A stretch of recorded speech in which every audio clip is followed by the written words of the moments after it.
Hi everybody, this is Samurai, and today I'm going to be reacting to Fakesawman chapter 196. But before that, let's talk a little bit about 195.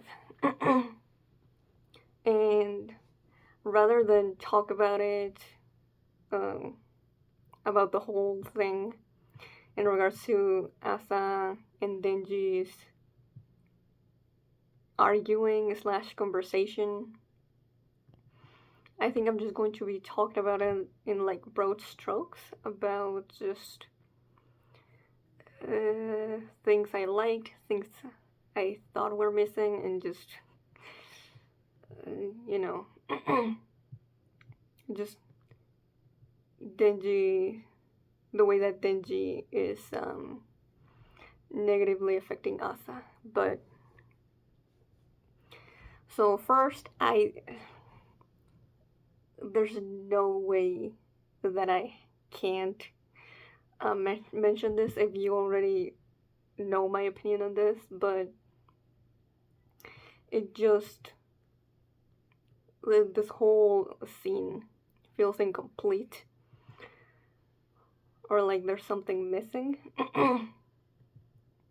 And that is because Asa isn't really talking, or they didn't even try at all to say anything about her also being sexually abused by Yoru.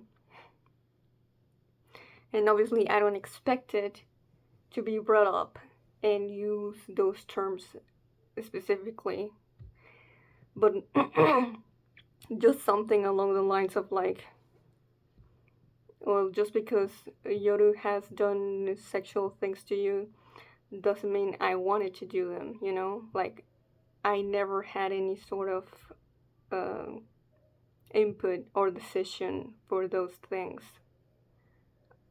Just as like I did with many other things, but in particular, those made me very, very uncomfortable.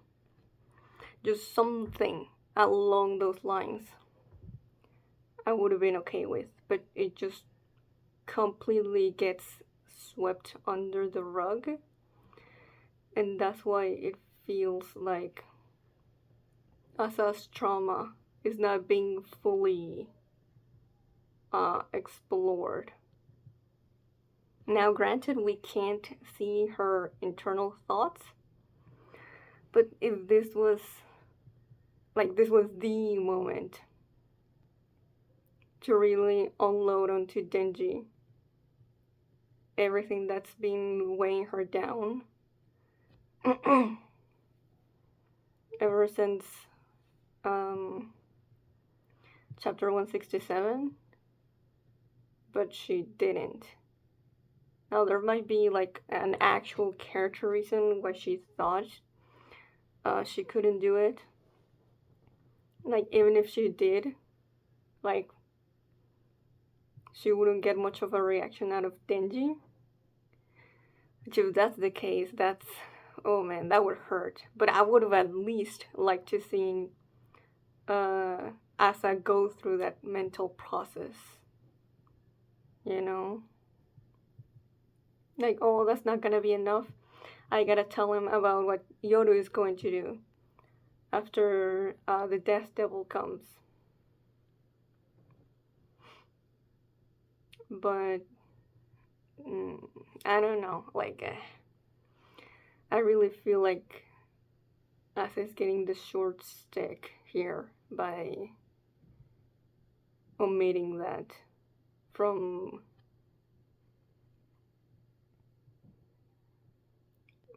just, you know, all the accumulation of stress, trauma, desperation that she's feeling in this moment. But yeah, that's one thing. The other is like, I did find it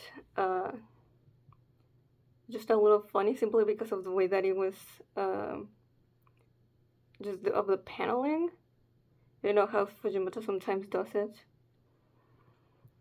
Like sometimes, and just character personalities too. where we have Asa just basically telling Denji, either you kill me or I kill you. There's no other way. But once Denji does actually go for it, Asa insults him, even though that's what she was asking for. But when I really did start to think deeper onto that, it's pretty obvious that Asa did want Denji. Like, she can't think of another solution. But even though she's giving him only 2 options, she wanted Denji to look for a third one, even if she couldn't. And she was pressuring him to choose between the 2. For one, because she was hoping that he'd care enough for her to, like, be someone like, oh, okay then, like, wait for a minute. Maybe we can start to think together about a way that you can be saved even if Yoru is killed. But he didn't even try. He went straight for the kill once he was, what was it? 7 pages in. And well, like, I mean, that definitely tracks with Denji's mental state. As we saw with him also choosing to try and kill Yoshida at the cafe. Granted, that was because he thought that Yoshida was an active participant in Narita's murder. Whereas here, he just... he might have seen it as some sort of, like, mercy killing. Like, okay, well, you obviously don't see any way where you can find some sort of, like, peace with Yoru. And you cannot separate the both of them as far as we know right now. So, let me, like, put you out of your misery, basically. Which is still concerning. Because I feel like if it was like Denji, early in part 2, he would have tried to look for a different solution. Instead of going for the kill, he would have actually gone for a more hopeful, looking for a solution, like I already said. But he didn't even try. And, like, it's like, well, why would you expect Denji when he's gone through so much shit? Like, of course he'd be like this, but still, it's there. A very clear change from how he used to be. Then, once he sees that she's like, she just really can't go through with it, and sits down in defeat. In a very, like, distorted mirror of the aquarium arc moment. She tries to lay all her worries about all the guilt she has in regards to what Yoru has done to a lot of innocent people. And Asa hasn't been able to do anything. Which, like, logically you can say, like, well, Yoru was the one to do it, not Asa. But regardless, like, of course, Asa will feel guilty. That's just who she is. It may not be her, but by Yoru using her body, it feels like she shares some of the fault, even though she doesn't. Kind of like, man, that's fucked up, but yeah, like Asa trying to bear the burden of her abuser's sins.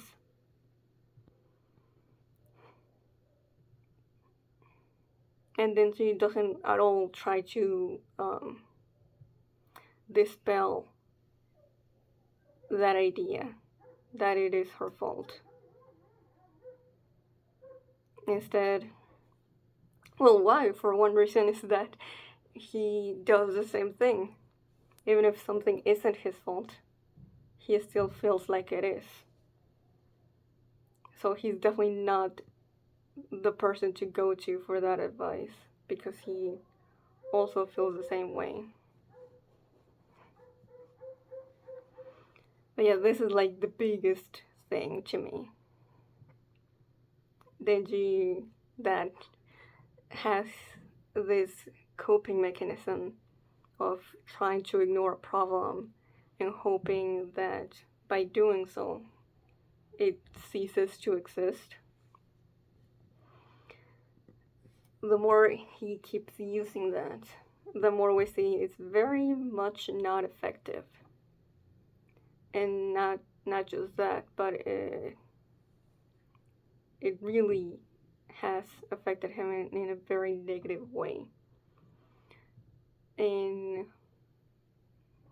not just himself, but also recently Asa now. Not just this, but also the way he interacts with Yoru as well is because of that coping mechanism. And it has started to really harm Asa because of it. And now he's trying to get her to do that the same thing that got him to this place. The whole, ignorance is bliss. Which he got from Quan Chi, if I recall correctly. And it'll just keep spiraling up if neither of them has a big realization that this is not at all helping. This is just delaying the inevitable.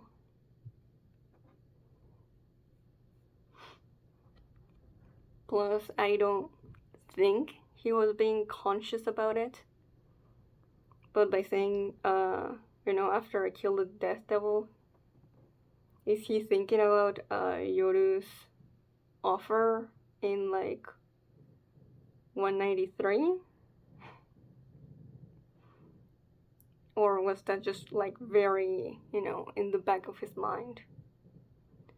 If so, like that has very dark implications. But anyway, she still does what he advises her to do. And in that panel where she's like aiming towards the buildings, there's two like metal bars surrounding her, basically saying she's still trapped, she's still in that same situation, nothing has changed by talking to Denji.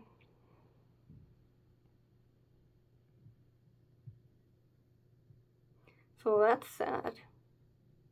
And then lastly, we have the last few pages where we get the introduction of a new devil that clearly it has to be a horseman. Which one, But I'm trying not to get deceived by this very meek, scared attitude that it has. But anyway, that was my thoughts on 195 now, so let's get into 196. It's titled Chainsaw Man to the Rescue. That's not, man, in the past that would have been like, hell yeah. But now I'm like, that doesn't fill me with reassurance. But okay, we're still in the classroom. I'm not sure if it's okay for me to come out and say this, but I feel really bad for you guys. I wanna like try and be like, why would a horseman come out and do this, specifically to this school, to this classroom. But until we know which one it is, I'm I'm gonna have to keep my thoughts to myself. But yeah, no one seems to be paying attention because why would they? For one, I don't think people can actually in universe can see the special eyes that the horsemen have. Like otherwise, Fami wouldn't be able to uh, pass as a human. But yeah, everyone just doesn't care. Probably because they have no idea what she's talking about. You kids can take it from here. Okay, closes the door. Okay, a trio of kids is just talking happily to each other. And the horseman just keeps crying.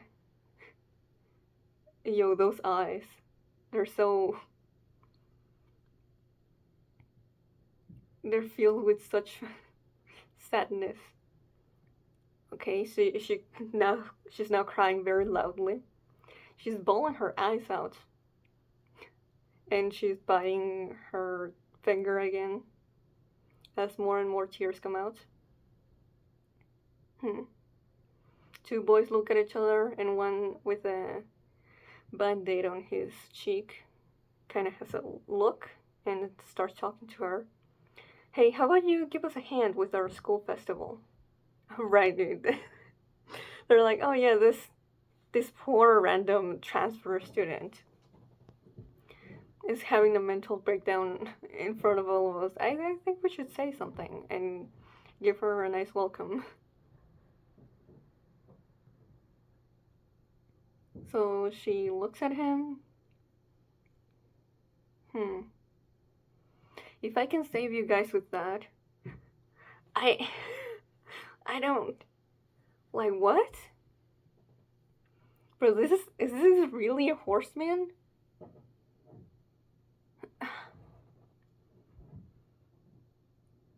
She doesn't seem to be very smart or powerful.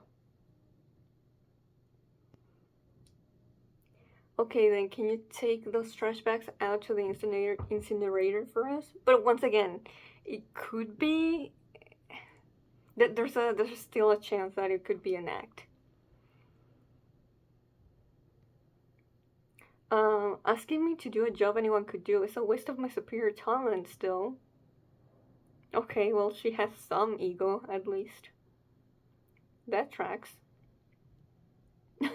Both of the boys are looking at her like, what? Bro, what is she? Who does she think she is?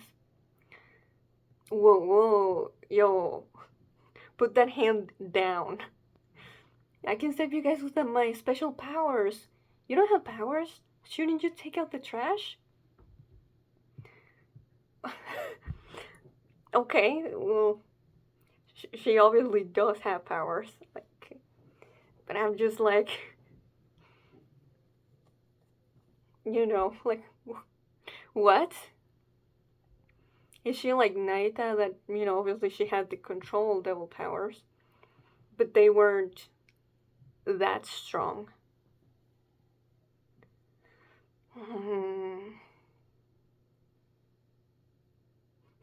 I really hope she doesn't shoot this kid.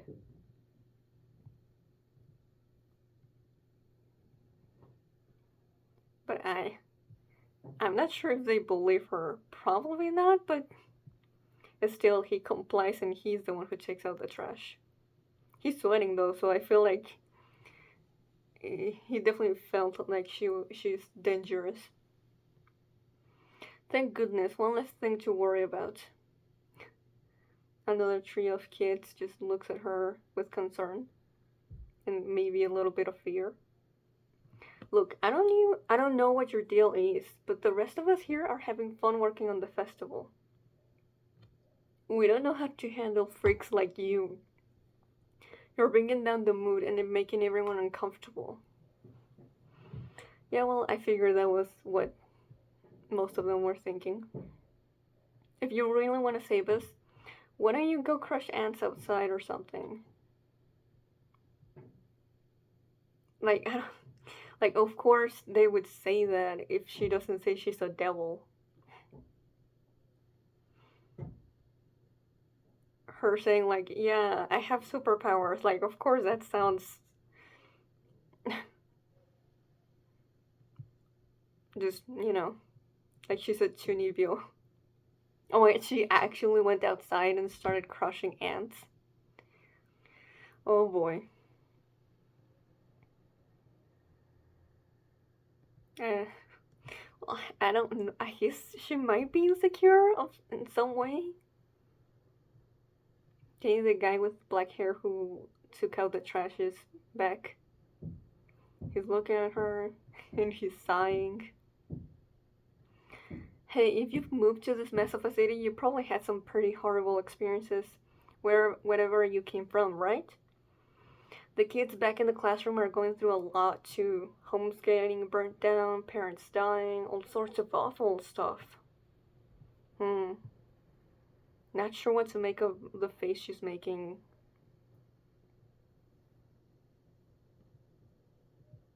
Yeah. Like she's had the exact same face from the moment she came in, just nervous, maybe sad, maybe a little bit of guilt? I don't know. This school is the only place where we can smile like our old selves. If you want to save us, could you lend a hand with a smile? Hmm.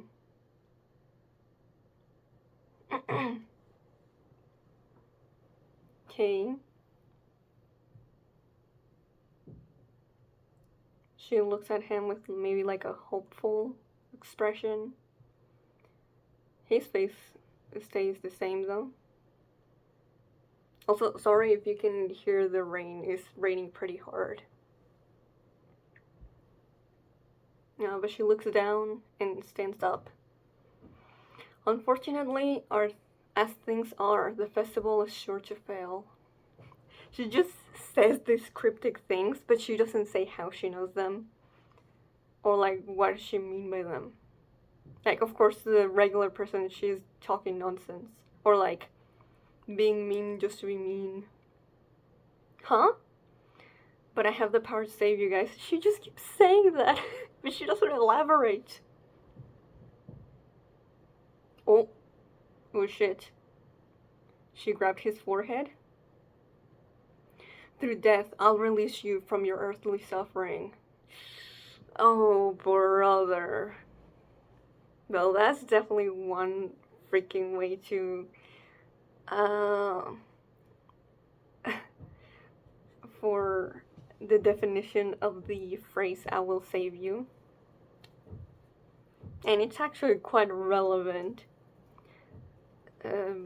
Because Denji tried to do something akin to that with Asa. But obviously, very different, the way that this devil and Denji came to that conclusion. Also, now that she's saying that, I feel like leaning a lot more towards this being the Death Devil. Of course, we didn't have a month. Also, if she meant this from the get-go, why did she take so long to, get to the real nitty-gritty of the true meaning of saving for her? She's still grabbing his forehead, but I'm not sure if she's killing him. Okay, she's still teary-eyed, looking at something very at the top of the school building. Okay, there's a silhouette, but I still have no idea who it is. I mean, my hunch would be Chainsaw Man, because this is title of the chapter. But I don't think Denji. Like, how would Denji know to be here? Oh, that's definitely a chainsaw though. in the first panel of page 12. Chainsaw Man? It is interesting that even in this page we don't see the full look. I'm just saying, even now we still don't know who the hell Fakesawman is. The one who killed Yuko, and the one who helped Denji and Asa during the Falling Devil arc. This could be that person. Listen up. Oh, they're both listening. Somebody's calling for help. What a heart with a heart that burns to right wrongs. I've come from the depths of hell, engine revved and ready. This does not sound like how Denji talks. This sounds more like what a Chainsaw Man fanboy would say. No, well, this chainsaw just dropped to the ground, right where the new horseman is, and the boy. She's looking surprised. I'll save you too. Well, now that we know what she means by that, that's a little ominous. Oh, what? Defeating devils with devil powers. Delivering justice with the power of justice. That's right, my name is Chainsaw Man. Whoa. This gotta be Fakesaw, right? Now, we don't even know if Fakesaw is like a devil or a fiend or someone with a contract with the devil. But we've never gotten a full look at them. And this seems to be it. But I would have to go and check the other two instances where we've seen them before to be fully sure, because I don't remember the specific chapters. But it was when Yuko died and when Fakesaw was killed, and when Fakesaw helped Denji and Nasa get out of hell. So, yeah, what is the true identity of Fakesaw? We've been waiting since early part 2 to find out, and some people were saying like, oh, maybe Fujimoto forgot, and that did cross through my head as well, but it's here, so we're finally getting that into the main story, and not just something in the background. Oh, actually, well, we don't know, but the things that this guy, question mark, was saying feel reminiscent of I think it was in like the early 140s, but when Denji was watching TV with Naita, and someone from the Devil Hunter Club in school that was also affiliated with the church, he was like, I am Chainsaw Man. You know, I fight to bring justice and blah blah blah. And then you were like, what? That's a bunch of bullshit. I never fought for that. So that's making me think of that as well.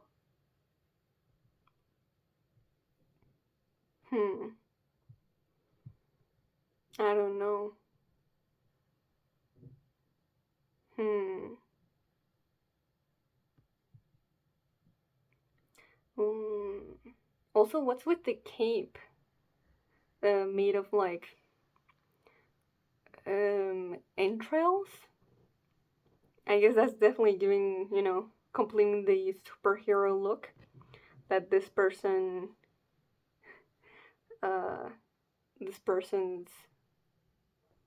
idea of Chainsaw Man has. Yeah, really interesting design for the head. Some people, I've seen theories of like, what if it's the Fire Devil? What if it's the Chainsaw Man Devil? basically a devil born out of the fear of Chainsaw and just really went out there like, what if it's Seigi from the devil hunting club slash church? Well, I mean, last time we saw Seigi, he was captured with Haruka and Noana, so. But yeah, I don't know. I'm not even gonna try and throw a guess into the hatch right now. But this is really cool, actually. Plus, we could have some, a continuation of the themes about identity and fame and people's perception of yourself in regards to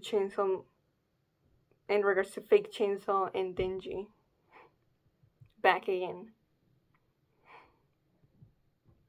But yeah, out of all people to show up where the new horseman is, I did not expect it to be Fakesaw, but I'm with it, I'm interested. And because of that line, if people just outright assume, oh, this is the Death Devil,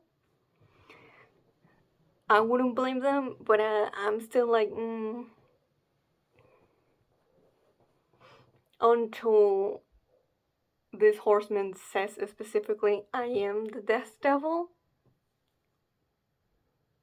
or we get like a square, a box with the information about her,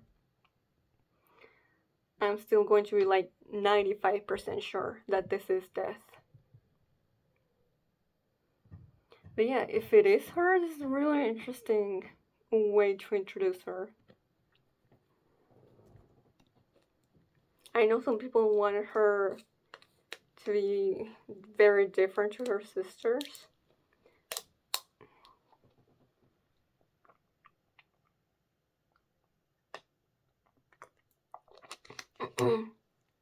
Basically,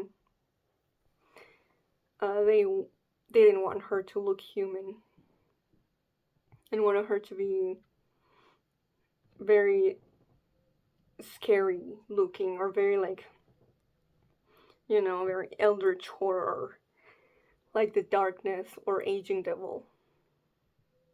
But all the horsemen until now have had humanoid looks, so why would the Death Devil be different?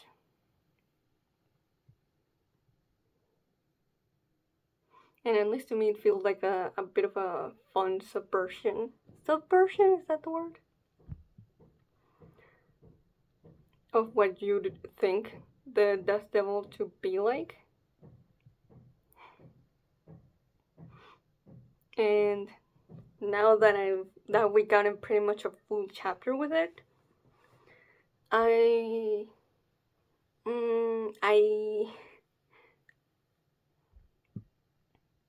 think the whole like crying constantly and nervousness is not fully an act. I think she may be exaggerating it to look more sympathetic, but I think this is genuinely part of her personality. Also, that makes me wonder, actually, has the Death Devil ever been killed? I don't know.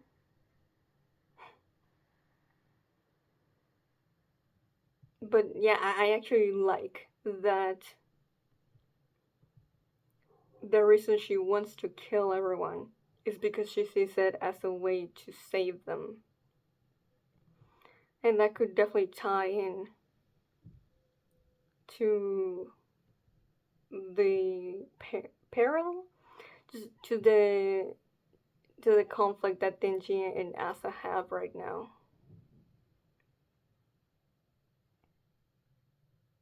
Like, wouldn't it be cool that she could be beat by them rejecting the idea that someone can be saved by death? And be like, actually, no. It is more beautiful to keep living. That's a more satisfying way to save someone. I don't know that there's potential for a really cool thematic conflict and battle once we get to it. At least I'm hoping it'll go that angle.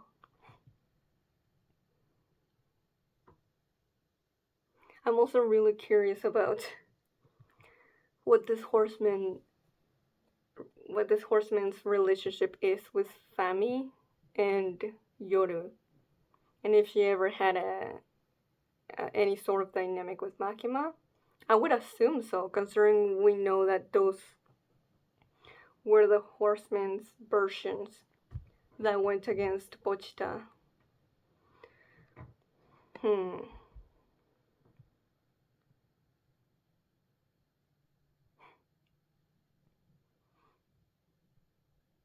But yeah, I feel like once I get a full, not a full, but like, I really want to reread this chapter and just try and really take in everything and anything that the new horseman does.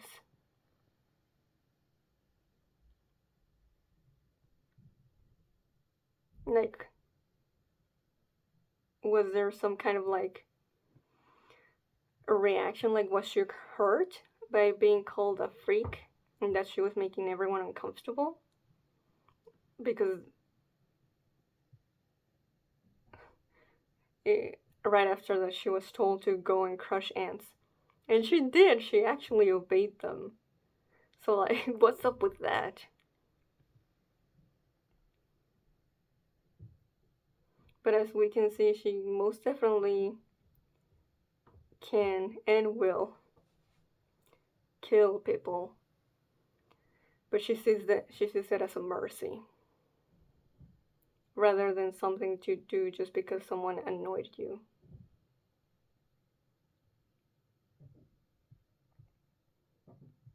So actually, what if she doesn't kill people because she dislikes them?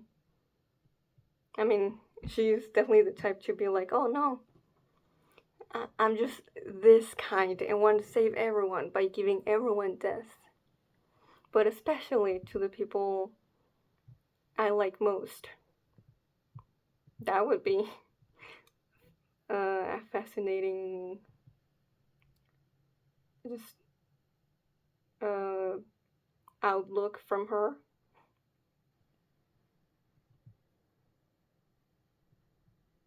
But yeah, I think that's all I have to say for this chapter. I liked it, but I just know that there's gonna be some people who are like, oh, this was lame for the Last Horseman. So anyway, if you enjoyed this, please like and subscribe. Till next time, see ya.